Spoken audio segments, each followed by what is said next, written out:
Hello everyone.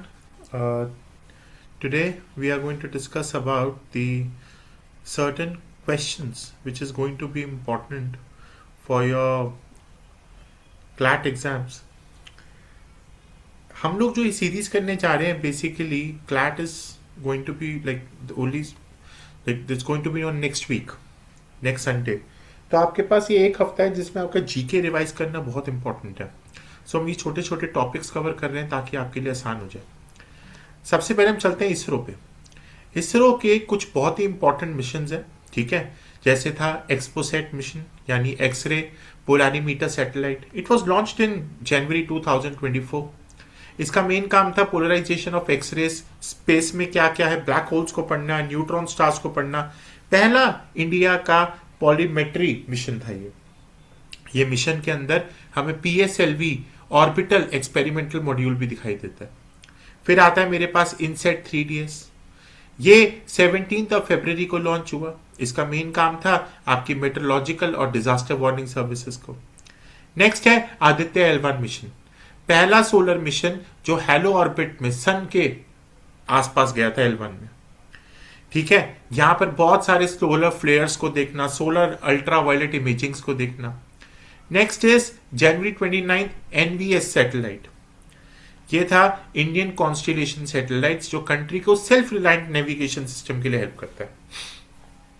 और जो हमारे करंट अफेयर्स में क्लैट 2026 के लिए बहुत इंपॉर्टेंट है वो है CMS-03. नवंबर 2025 इनका मेन काम ये था कि हम स्ट्रैटेजिक कम्युनिकेशन टेक्नोलॉजी में काम करें और इंडिया के हैवी लिफ्ट कैपेबिलिटीज को आगे करके चलें. इसके अलावा फ्यूचर में हमारे पास कुछ प्रोग्राम्स हैं जो लॉन्च हो रहा है. इंडिया का पहला ह्यूमन स्पेस फ्लाइट मिशन जिसका नाम है हमारा गगनयान प्रोग्राम. ठीक है, एस्ट्रोनॉट्स को लो अर्थ ऑर्बिट में भेजना. ठीक है, पहला हमारे पास एक uncrewed mission. Test vehicles are plan for the second half. Next है निसार अर्थ ऑब्जर्वेशन के लिए. ये नासा और इसरो का मिलाकर एक जॉइंट मिशन है. ये जुलाई 2025 के आसपास हुआ था. ये फर्स्ट जॉइंट अर्थ ऑब्जर्वेशन है जहां पे आपके वेदर, डे नाइट इमेजिंग, इन सब का ध्यान रखा जाता है. गगनयान प्रोग्राम अब तक हुआ नहीं ढंग से. एक्सियम 4. ठीक है, यहां पर मिशन था इंटरनेशनल स्पेस स्टेशन पे इंडियन क्रू मेंबर्स के साथ. Shubhanshu Shukla was aboard the mission for microgravity experiments. SpaceX space docking experiment. Chandrayaan 4. ठीक है, ये चंद्रयान 3 के बाद चंद्रयान 4 एक ऐसा मिशन है जो जापान के साथ मिलकर आगे बढ़ने की बात करी गई थी. नेक्स्ट हमारे पास जो सबसे इंपॉर्टेंट क्वेश्चन आता है, इसरो के चेयरमैन अभी कौन है. V Narayan is the chairman. पहले सोमनाथ थे. He is also the secretary of department of space. National space day कब मनाया जाता है? This is on April 14th. ठीक है, ये बहुत इंपॉर्टेंट है जहां पर सक्सेसफुल लैंडिंग ऑफ चंद्रयान 3 के बाद आते हैं. ISRO is working to meet mister prime minister vision कि 15 रॉकेट लॉन्चेस हम 5 साल में करेंगे. भारतीय अंतरिक्ष स्टेशन के ऊपर भी काम करना. ये पहला मॉड्यूल पोटेंशियल लॉन्चिंग सिस्टम है जो हमारे 2035 तक हो जाएगा. This is your first news जो हमारे लिए बहुत ज्यादा इंपॉर्टेंट है, जिसमें से कुछ ना कुछ क्वेश्चंस आने के चांसेस हैं. नेक्स्ट हमारे पास आता है CMS-03. देखिए, मैं पैसेज वाइज क्वेश्चंस नहीं करवा रहा हूं. मैं आप लोगों की जो छोटे छोटे 1 मार्कर्स हैं इनको कवर करने में हेल्प करूंगा. CMS-03 एक कम्युनिकेशन सैटेलाइट है. ठीक है, यहां पर अगर मैं बात करूं CMS-03 की, CMS-03 का नाम है कम्युनिकेशन सैटेलाइट 3. ये नवंबर 2025 में हुआ था. और LVM यानी लॉन्च व्हीकल था, लॉन्च व्हीकल मार्क 3. और यहाँ की जो साइट थी वो थी श्रीहरिकोटा, आंध्र प्रदेश में. जियो सिंक्रोनस ट्रांसफर ऑर्बिट उस ऑर्बिट के अंदर काम करता है. ये हैवीएस्ट सैटेलाइट है जो आपके इंडियन सॉइल से चलती है.